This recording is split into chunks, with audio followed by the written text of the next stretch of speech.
Hola, everybody. Hello. Welcome to episode 22. It's the Daily with Akeisha. Say hi, babe. Bye-bye. That is my husband. He is saying hi bye. He is going to go talk to some friends on the phone. We just came back from a beautiful dinner, and I was like, I have to do my live today.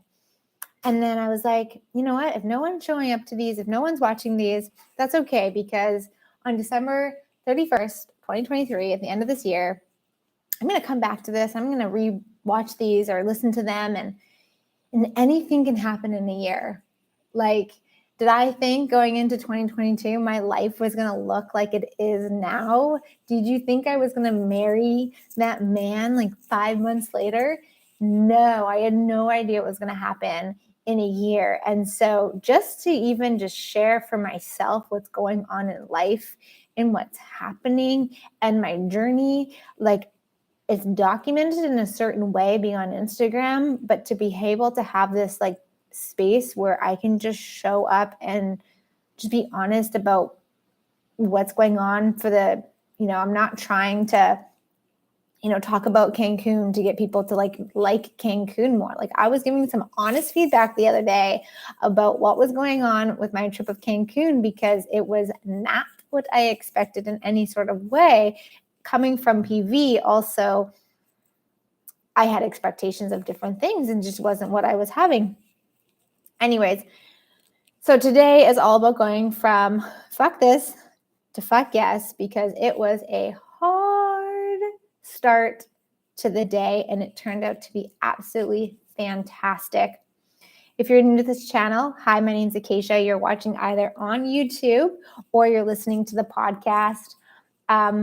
I use this platform because it's a longer form, and I love that. I love to be able to chat as if you and I were sitting in the kitchen over a tea or a coffee or a fizz or a glass of wine and just sharing about our life. I know it's kind of like one-sided, but I share as if you're literally beside me. So hello, welcome. My name is Akeisha. I am a Vancouver, Canadian girl, originally from Mission, BC, that uprooted her entire life to go live abroad. And we currently call Mexico our home base right now. And I'm making it work. I am figuring out how to be online.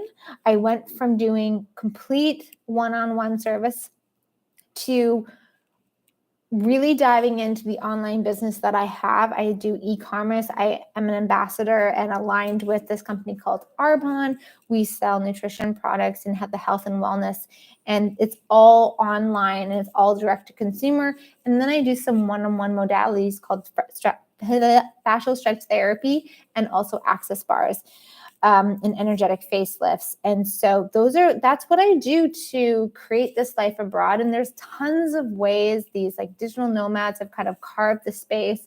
There's tons of ways of working online and working for different companies on a contractual basis that can create a life really of how you want it to set up, and it's up to you to create that. So I'm in that process. I am in that creation of how do I make that work for myself? What does that look like for me? And to be completely transparent, it is hard at times. It's very amazing at times, but you have to be so much your own cheerleader times 10, because you don't show up to a job and you're not clocking in and there's no one to answer to, and you're very much running your life, and you are not brought up in this world to run your life on your terms. So there are so many benefits that I love, but it comes, you are like on a personal development journey on steroids when you become an entrepreneur, and then when you become like a digital entrepreneur. It is, we all go through the same things as entrepreneurs. You're all gonna, like, if you were to put a bunch of different entrepreneurs in one space, they're all gonna you're all gonna share the same slight stories. But then you're doing it online, so you're not actually having interaction like you would in like a brick and mortar store. Anyways, I'm getting off the topic. But that is how I do it. That's how I am doing it. And I'm getting off the topic because I'm in Cancun right now. My husband and I came over to Cancun to visit some friends, which Yes, we visited friends, but the friends that we were visiting live in Puerto Vallarta with us, but they've got family here, and we were just here on the same week. So they got to show us around, which was great. That was yesterday's episode. We went to cenotes with them, or a cenote with them, and then dinner in Puerto Morelos. But today we were supposed to actually see Clayton's friends from home. They were in town for a wedding, and we were going to go see them and Playa del Carmen. And the way that the resort system works is you can't get on the freaking street unless you have a visitor's pass. And it was a torrential downpour. So the place that we could get to, Fifth Ave, was the closest place we could get to with a car. And then we were a 30-minute walk down the beach to get to the beach in front of their hotel so we could see them. And it was a torrential downpour, like tropical storm, probably lasted like 2 hours. And by the time it was like easing up and you can kind of see blue sky, we would have had to walk 30 minutes there, hang out for 5 minutes, walk 30 minutes back to get back on the highway, to get back into Cancun to have dinner with a friend of mine.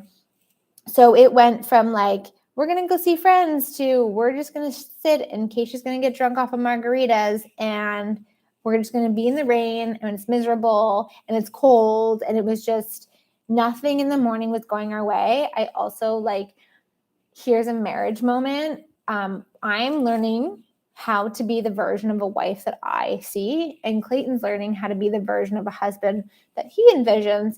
And for both of us, that does not include mothering. That does not include the wife, aka me, doing all the housework, doing all the morning routines, doing all the shit that a grown-ass man can figure out and do for himself. There's a part of like balancing the household for us. There's a part of like helping each other when we need it. But I was finding myself very much mothering because communication wasn't at hand. What needed to be done on his time was not being done. So it was coming into our time. And when it comes into our time, I get really annoyed because it's like, no, figure your shit out on your time. Don't bring it into our time, because when it comes into our time, then I'm going to try to figure it out so that we're not wasting our time so we can go do what we're going to do. And then I get pissed and annoyed. So we were having some moments of that. And, you know, we talked about it, we worked it out. And I think that's another thing, like communication across the board for anything and all things. But when you're in a marriage and you haven't seen communication work out that way, it's very much in the moment, a lot of personal processing and a lot of personal like healing work, and then the actions to go into communication with this sense of full responsibility, full awareness, kindness, gratitude, appreciation, grace, but also like know where you are. Have an idea of what's coming up for you and where you want to be. So, for example, I didn't want to figure out where he could get his laundry done. He didn't pack enough underwear. Why did I take on, and why was I allowed to take on something that was his? So like these little things that you don't think can cause rifts. And if you don't work them out, they can pile up. And that was one thing someone who I asked, like any marriage advice when I got married, I asked a couple people that had these really beautiful relationships for a really long time. They said, don't let the little things get away from you, because they will become the big things. And so I had a moment where I was like, I'm having a little thing become a big thing. And it's a little thing right now, but if I don't address it, it'll become a big thing. So we worked it out. And I always come with awareness and compassion of like what's happening. He's driving a lot. He wasn't prepared for that. He's tired, all these things. And he was like, I've been tired. That's not your job. I appreciate everything you're doing. I recognize that you've done all the dishes. You've cooked all the meals. You've blah, blah, blah, blah, blah.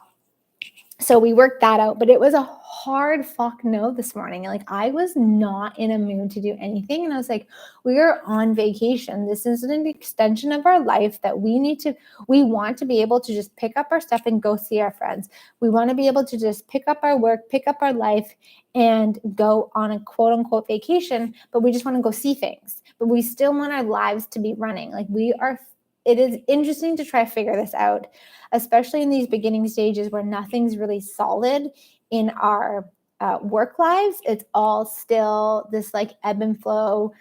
For me, very much like trial. Like I'm going to try doing this for a month and let's see what happens. And I'm not seeing the results that I thought I would in 30 days. So I have to keep reminding myself, again, back to that 67 days, those 90-day cycles of doing things to see your results, because it's all about building relationships and patterns and neural networks and whatnot. And so I'm also trying to navigate this. I'm on vacation. I'm still trying to hold my work at a certain level and navigate what this means to me. And I'm getting frustrated in the meantime. Also, I'm PMSing. I'm going to get my period soon. Like there's a lot going on in and outside.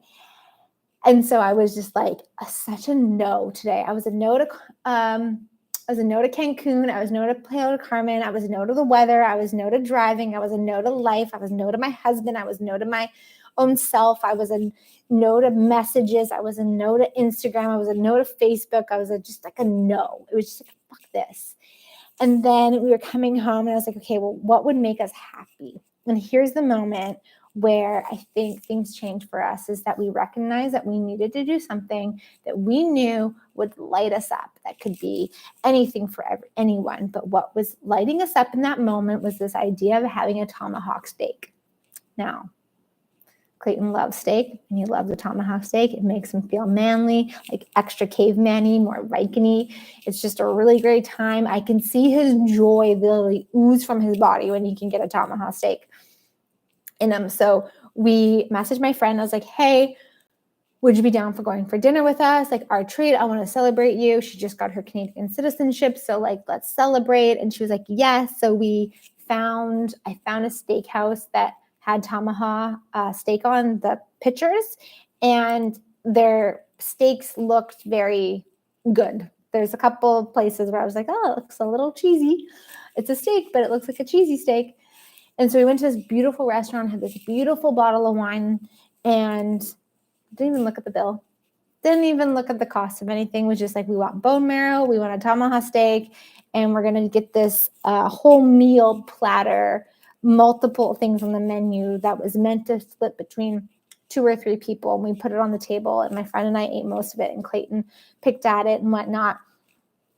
It was beautiful, and it was such just to hang out with my friend and celebrate her, because we live on opposite sides of the country, but 2, just to acknowledge the thing that would make us happy, the experience that we were craving, not to second guess it. We asked the question, what would turn this around? And that's what came up for us. And we just went for it. And it totally changed us around. The energy is completely different between the 2 of us. I am literally a heck yes again. And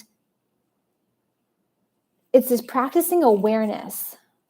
And I could have gone into the right and the wrongness about the money we spend. I could go into the right and the wrongness of maybe I shouldn't have got that meal because we had to take a lot home with us. I could have gone to the right and wrongness of everything.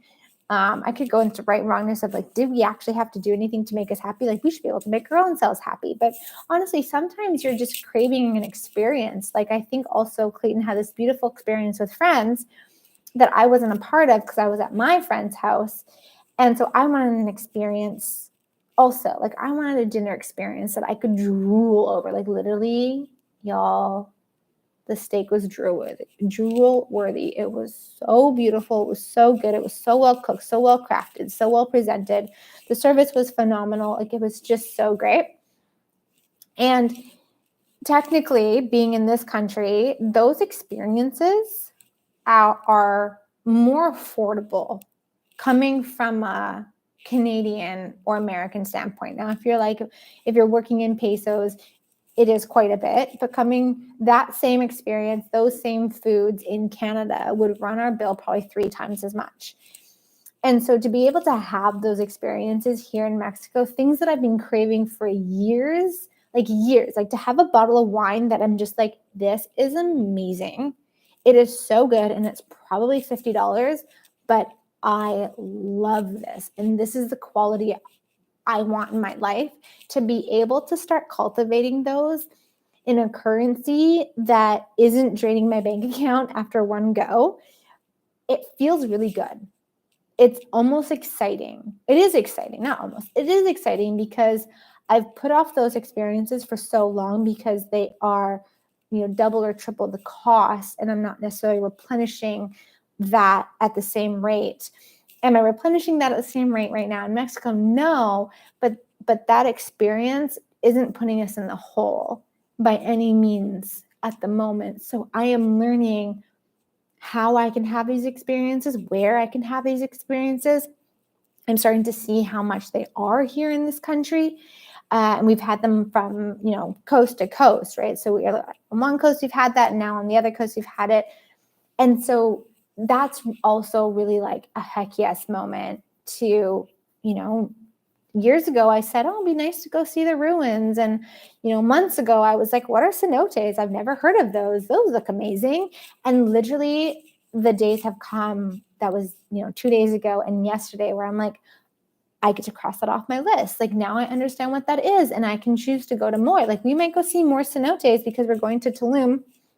And there's so many cenotes along the route that if we want to take 2 hours out of our day to go to a cenote, they're literally 10 minutes away, or they're like 2 minutes away, or like literally 30 meters from each other. Like, there's just this experience that is absolutely phenomenal if they're, really nice cenotes, that is just incredible. And I get to experience that now. So let me take advantage of it. Let me go live up my life, and let me turn my fuck no's into fuck yeses, because we only live once.